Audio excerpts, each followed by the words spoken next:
Salut à tous, on se retrouve pour une vidéo concernant le 11 possible du Barça pour la saison 2022-2023 parce que comme vous le savez actuellement, le Barça fait un mercato complètement dingue avec l'arrivée de Rafinha, la prolongation de Dembélé, l'arrivée qui arrive très prochainement de Lewandowski, aussi celle de Koundé, potentiellement celle de Bernardo Silva, de Marcos Alonso aussi, d'Aspilicueta. Enfin, c'est un mercato très mouvementé. Je ne vais même pas parler de Kessié et aussi de Christensen, voire même de Pablo Torre, mais vous avez compris. Le Barça fait un mercato complètement fou et du coup, on est hypé et on se demande qu'est-ce que ça va donner pour la saison prochaine en fait. Qu'est-ce qu'on pourra espérer, quel titre le Barça devra jouer, etc. etc.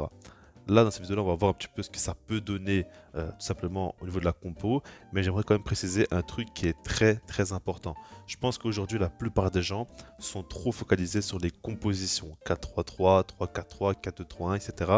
Les gens sont trop focalisés sur ces compos-là, alors que ce qu'il faut comprendre, c'est que le plus important, c'est surtout de voir le système, surtout de voir l'animation de l'équipe plus que la composition. Parce que tu peux avoir un 4-3-3 mais jouer très défensif, comme avoir un 4-3-3 et jouer très offensif. Enfin, ça veut absolument rien dire en fait. Ça dépend juste des demandes du coach.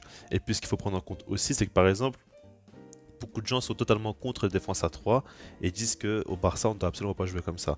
Mais ce qu'il faut comprendre, c'est que la plupart des équipes, dont notamment aussi Xavi l'a fait, il y a des équipes qui jouent en 4-3-3, mais qui, pendant le match, évoluent en défense à 3, tout simplement. Ça dépend de la physionomie, ça dépend aussi de l'adversaire, comment il joue. Si c'est un bloc bas, ben, ça sert à rien de laisser 4 joueurs derrière. Pourquoi pas passer à une défense à 3 et être un peu plus offensif en mettant plus de joueurs vers l'avant. Parce que je veux dire par là, c'est que faut vraiment pas se fermer à une composition, mais plutôt voir comment l'équipe va évoluer et le système, voir l'animation que mettra en place Xavi. Alors là, on va parler d'un 4-3 pour que ça soit plus clair, comme ça vous comprenez, mais faut vraiment vous mettre en tête que c'est pas du tout important. Alors on va commencer maintenant par le gardien, bien évidemment. Ter Stegen, il n'y a pas de surprise, ça va être encore une fois lui. Alors je ne vous cache pas que moi je suis inquiet et je pense que ça peut vraiment être l'un des plus gros défauts du Barça la saison prochaine, voire peut-être le plus gros. Je ne sais pas, je ne fais pas du tout confiance, hein. Au début, c'est un gardien que j'aimais énormément et tout ça, mais ces derniers temps, il performe quand même de moins en moins. Donc il faudra voir, j'espère vraiment qu'il va retrouver un bon niveau, mais Ter Stegen, je ne suis pas véritablement confiant. Après au niveau des latéraux, on a côté droit Dest, côté gauche Alba. Donc vraiment les latéraux, c'est le chantier le moins travaillé par le Barça. Il y aura certainement des recrues, comme donc Aspilicueta et Alonso, mais c'est pas des recrues qui vont tout changer, tout basculer. Je pense qu'on ne verra pas non plus énormément de changements. Et donc, on va certainement se diriger vers ça. Alors, peut-être que Dest sera vendu, c'est possible, mais personnellement, je pense quand même qu'il va rester. En défense centrale, on aura très certainement Araujo et Jules Koundé. Je ne vous cache pas que ça me hype très fortement. J'ai hâte de voir parce que moi, j'ai toujours pensé qu'Araujo est un superbe défenseur qui est déjà très très fort, qui a déjà un très bon niveau ultra compétitif. Et j'ai toujours voulu le voir un petit peu à côté d'un très bon défenseur, voir ce que ça peut donner. Alors dans l'idéal, j'aurais voulu un défenseur à côté de lui, type Koulibaly, avec plus d'expérience, qui pourra lui faire grandir, lui faire apprendre encore des choses.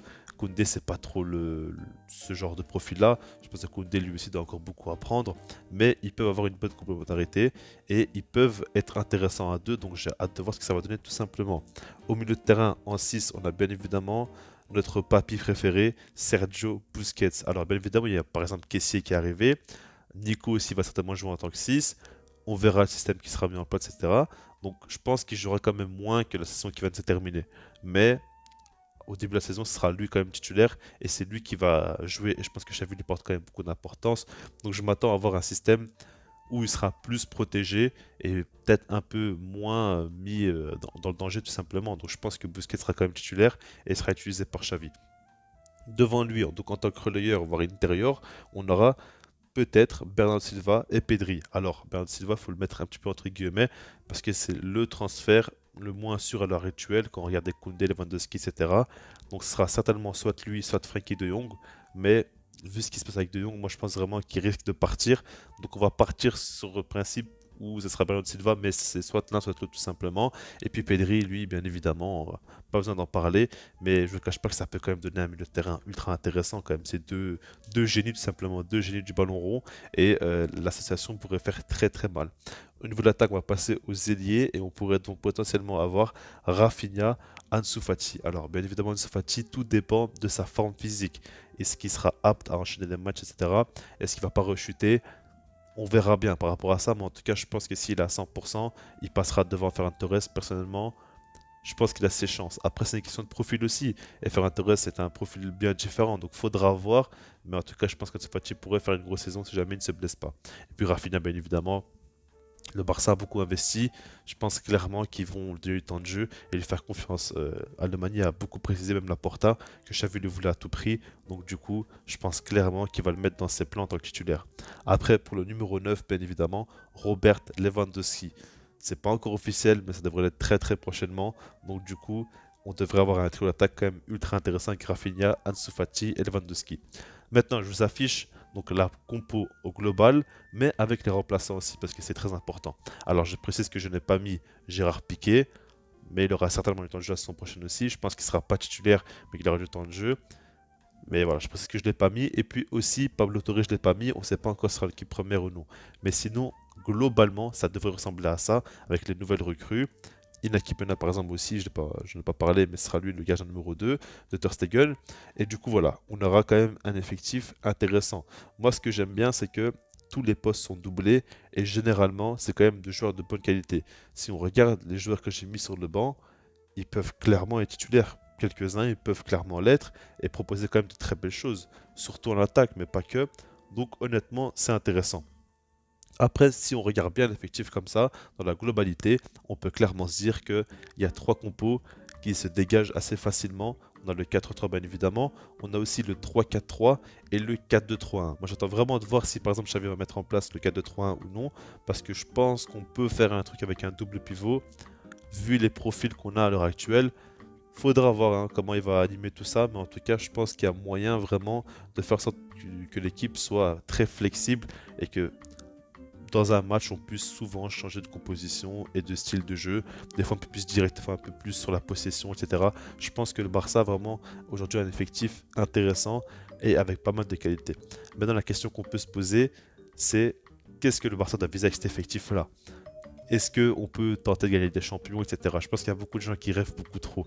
Aujourd'hui, il faut quand même rester donc, avec les pieds sur terre et bien se rendre compte que le Barça est encore dans une crise monumentale. Il ne faut pas l'oublier. C'est pas qu'on a fait des gros transferts que ça y est, on n'est plus en crise, tout va bien.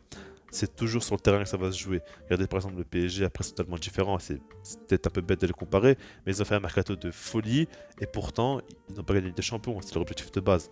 Le Barça, c'est différent, totalement différent même, mais malgré le fait qu'ils fassent de bonnes recrues, il faut confirmer toujours sur le terrain. Donc on verra ce que ça va donner. Moi je suis plutôt confiant, mais confiant dans le sens où je pense qu'on peut gagner la Liga. C'est possible. Le Real Madrid, c'est pas une équipe qui performe énormément en Liga. Ils perdent quand même souvent des points assez bêtement. Alors que le Barça, généralement, quand ça va animer bien dans l'effectif, ils peuvent enchaîner pas mal de bons résultats, etc. en championnat. C'est plus adapté à eux, on va dire. Après, avec des champions, je m'attends à quart de finale, quoi. Pas plus. Pas... Je pense qu'au-delà de quart de finale, je serais quand même très très content. Mais ce serait déjà une bonne chose de revenir comme ça en quart de finale après une saison, on a été en Europa League, on a gagné, etc. Je pense que c'est déjà une très très très bonne chose. Donc voilà, moi je m'attends à peu près à quart de finale des champions et gagner la Ligue. Alors peut-être que vous allez me dire, oui, avec un tel effectif, il faut espérer plus. Mais en fait, il ne faut pas oublier que le Barça, les joueurs mentalement, ils sont pas non plus la plupart si expérimentés que ça. Il faut quand même qu'ils retrouvent un petit peu le chemin de la victoire. Ça va pas non plus être si simple. Je pense qu'on aura des périodes comme on va galérer. Donc il faudra voir comment tout ça va être mis en place. Mais en tout cas, moi je m'attends pas à des choses énormes. Comme ça, dans tous les cas, je ne serai pas déçu. Et dans le meilleur des cas, moi, je serai très heureux, tout simplement. Dites-moi vous ce que vous en pensez par rapport à l'effectif. Et puis sinon, moi je vous dis peace.